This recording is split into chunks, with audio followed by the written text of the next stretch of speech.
Hello everyone, welcome to the complete Python course specifically designed for GATE DA exam. In this video, we will discuss about a previous year question from GATE DA 2024. This question was of 2 marks. So let's see what is the problem statement. What does this Python program function fun do? Okay, we need to find out what this function is doing. We need to select one appropriate option given below. So we are given some option over here and we need to find out what this function is doing. Okay, let's see. So this function is actually receiving 3 parameters. One is D, one is S1, one is S2. And if I can see over here, D is some iterable like list because we are accessing the element just like a list over here in D. And if we see over here S1 and S2 we are using as an index. Okay, so these two are like a index over here and this is just like a list. Okay, any iterable or list. And what we are doing over here, okay, if S1 index is smaller than S2, then what we are doing in this statement, I am putting this value in S1, I am putting the value which is at S2, putting it into the place of S1, and S1 value we are putting in place of S2. Okay, we are doing swapping between S1 and S2. This statement is swapping the value between the indexes of S1 and S2.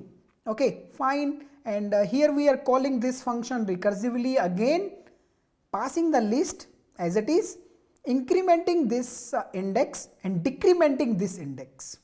Actually, if I can see that, okay, this code is actually reversing this list because I'm calling this function again and again by incrementing S1 and decrementing S2, and every time I'm swapping the elements, so it's actually reversing the elements of the list. Okay, let me show you with one example. Let's suppose I'm taking a list of 10, 20, 30 and 40. So this is the list we have 0, 1, 2, 3, up to 0 to 3 elements we have. These are the index. And okay, this is our D list. And okay, this is S1 in the starting and this is S2. What we are doing over here, S1 is less than S2. Yes, S1 is 0, S2 is 3.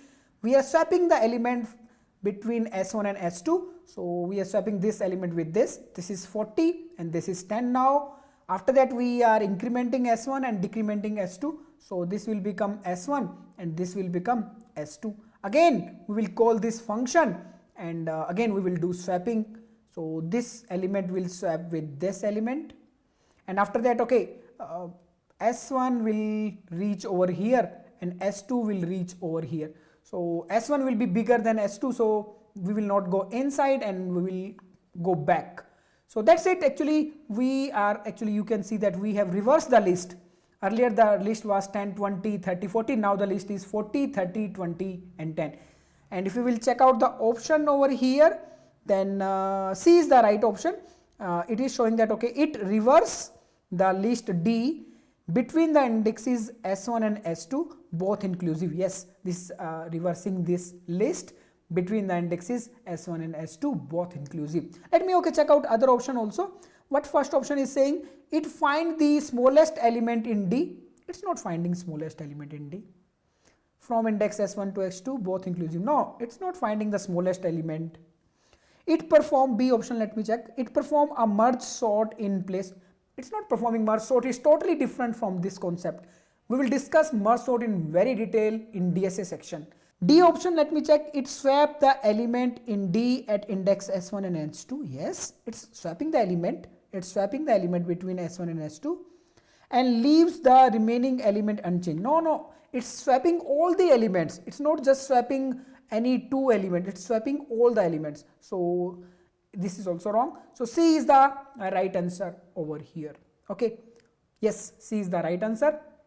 That's it about this problem. Stay tuned. We will meet in the next class.